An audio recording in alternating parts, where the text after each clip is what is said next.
Okay, this is exciting times. Let's go through the tools on TradingView. So we kind of went over some other stuff in other videos on just a basic layout. We are going to be looking at just the tool section for this video. So hopefully we can get enough information with that. If we don't, let us know with other tools that you like to use or issues that you have or any of that kind of stuff, and we can dig into it more. But I'm just going to kind of go through these and show you kind of a favorites bar that I have up here and how you can type up your own favorites bar. So this is the tool section on the left-hand side. And the first area is how you want to set up your mouse. And you can do other stuff in here. But it's up to you on how you want to build this. But really, this is always the default is your mouse. You can click and drag everything. Obviously, if you select a tool, then that becomes the active piece. The one thing is a lot of people will select a tool and they don't want this tool. And they waste the time coming back here. One trick is if you select the tool, if you right click on your mouse, it just reverts it right back to the crosshairs. So if you're going to build out your favorites bar, I always like to have the crosshairs on here just in case I want to click it real quick. It's around. So I won't go into too much more than that. The next section is your drawing tools when you're trying to chart the chart out. So you'll see a lot of the different options in here. A lot of these, depending on how you're charting, you can get longer extension lines and looking for trends and stuff in the market. But typically, your trend line is what you're going to be drawing. If you're looking for direction in the market, you'd be drawing the trend line. So you can add that to favorites. These other options through here, all different types of trend lines. This is a tool where you can find basically the angle. Some people trade that way. Horizontal lines are commonly used, where you can find a support and resistance on the chart and market. Same with a horizontal ray line. This is just a continuation from a point from right here, and it'll just continue on forever as the chart just keeps going to the right. And the chart just keeps moving back as the data keeps getting added every whatever day you're on, whatever, that line will just continue on. You'll see it forever. A vertical line will mark through like a time slot. So if you want to pick this time slot, you can pick that vertical line and then select it, and it marks it that way. So that's what that tool is. And I'm going to go back into this section, and you can see where I have picked the stars and added it to my favorites. So that's what's on my favorites. This is my common tools that I go to. I don't use a lot of these tools a whole lot. These all have purposes based on how you want to chart and how in depth you want to get. The way I look at trading, which you guys have seen probably a lot of the videos and looked at us on the channel, is we try to keep everything simple. Our goal is not too complex trading or the charts. It just seems, unless you have a system that's working well for you, try to keep everything simple. The more stuff you add, the more confusing stuff gets. So that's why you just see me use the basic tools.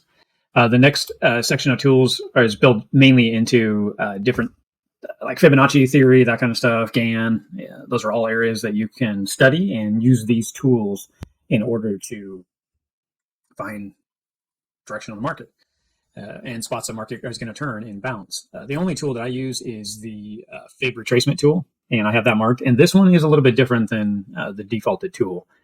So you can see if I select this and then come down to here, these are the lines that I'm looking for, and that is the basic area. So I'm looking for this to retrace.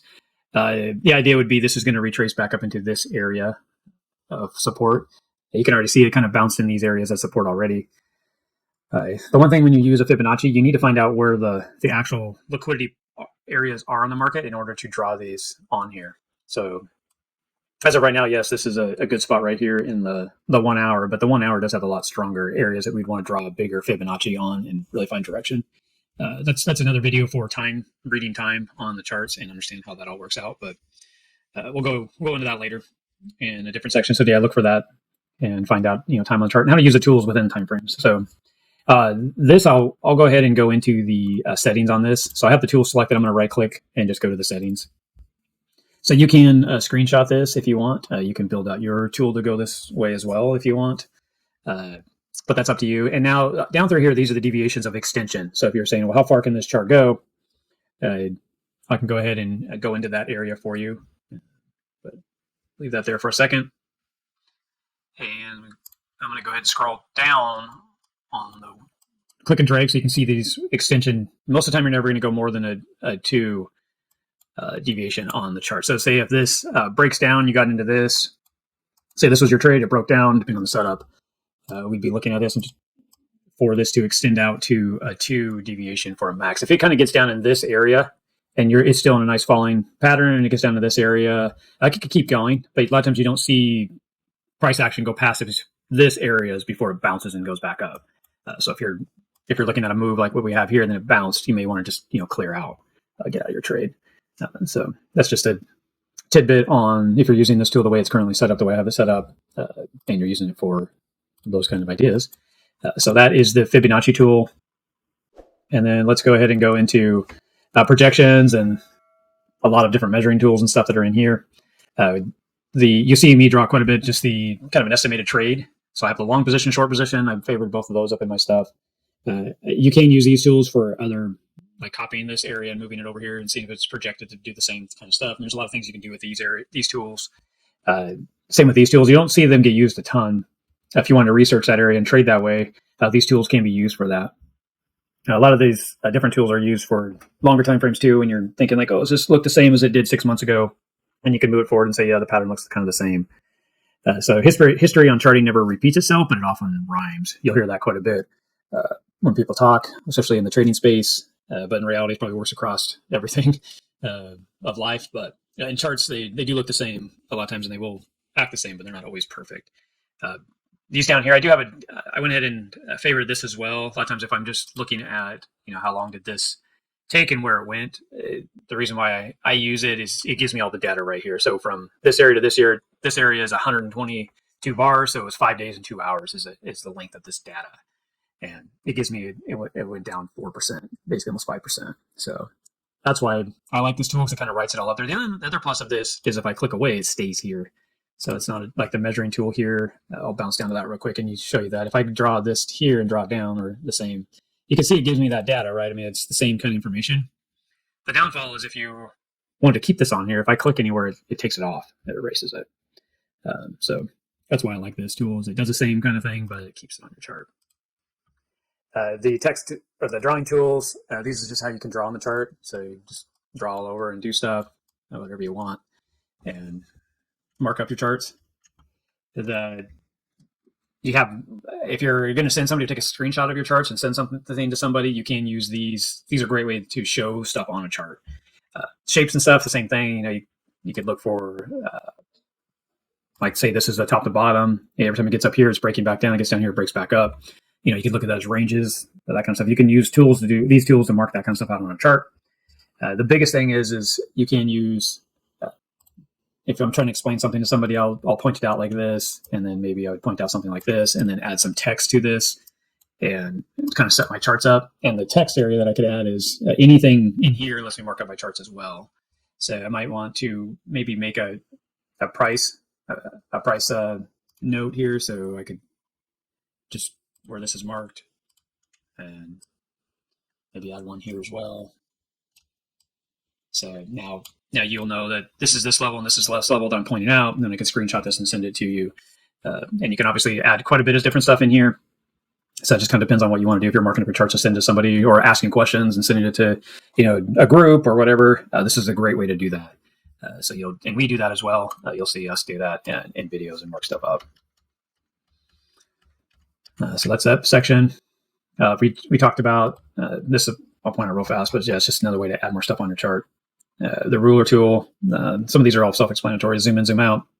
The magnetic tool. This is if you want stuff to snap. So if I'm using this, it's going to snap to each bar that I hover over. So you can see as I'm running my mouse up here and I get close to the price action, the line is trying to snap to each candle that I'm getting close to.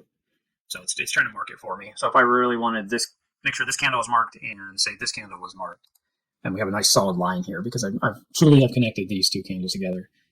If you uncheck it, then I have free will with it. So if I run my mouse over and it gets close, and maybe I want to extend it out through here, and the magnetic tool wouldn't let me just leave it out here. I don't want to go to price action. So that's how the magnetic tool works.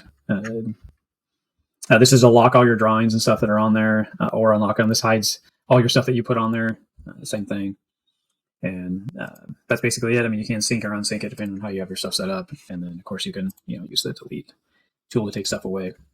So that is basically it. This is how you can build out your favorites by just clicking on the things that you do like. You saw how I went through. You can build your favorite bar like mine if you want. Like I said, I like to keep everything simple, so that's what you'd always see is constant simple focus. And you just click this star and build it out. Once you have this built, you can grab the left side of it and drag it wherever you want to put it on the chart. So if you're working on something and you might want it close by, you just draw. You can drag it down there. The other thing is you can click and drag. So I'm clicking and holding the left mouse button, and I'm dragging, so I can reorganize these if I like this tool more than that tool or whatever I want it up front. However you want to lay it out, you can lay it out. So that's about it. That's everything basically on tools and setting them up. If you always remember, there's always settings in the tools, and this is the same for all of them. Once you click it on there and have it selected, so I dropped it on there, you saw this pop up. If I unselect it and click away from it anywhere on the screen, it unselects it. But if I go back and click on it again, it pops it up here. And then if you click on the little setting icon, it gives you just full access to change that bar to any color, text, type in the coordinates, whatever you decide to do, you have full capacity. And that works with every tool you can do that with. So I'm not going to go into too much detail, but as you saw, when I put on my vertical line right here, you can see that mine's dotted and it's not a solid white line. That's just because, we just changed it here. So that's about it. Like I said, if you want to get more detail of the tools and really build into it, I would just go out. There's a ton of information on it. The main goal here was just kind of go through the tools and talk about them, but then also kind of show basically our simplicity of the layout and what we use. So that is about it. We'll see you in the next video, and thanks for hanging out.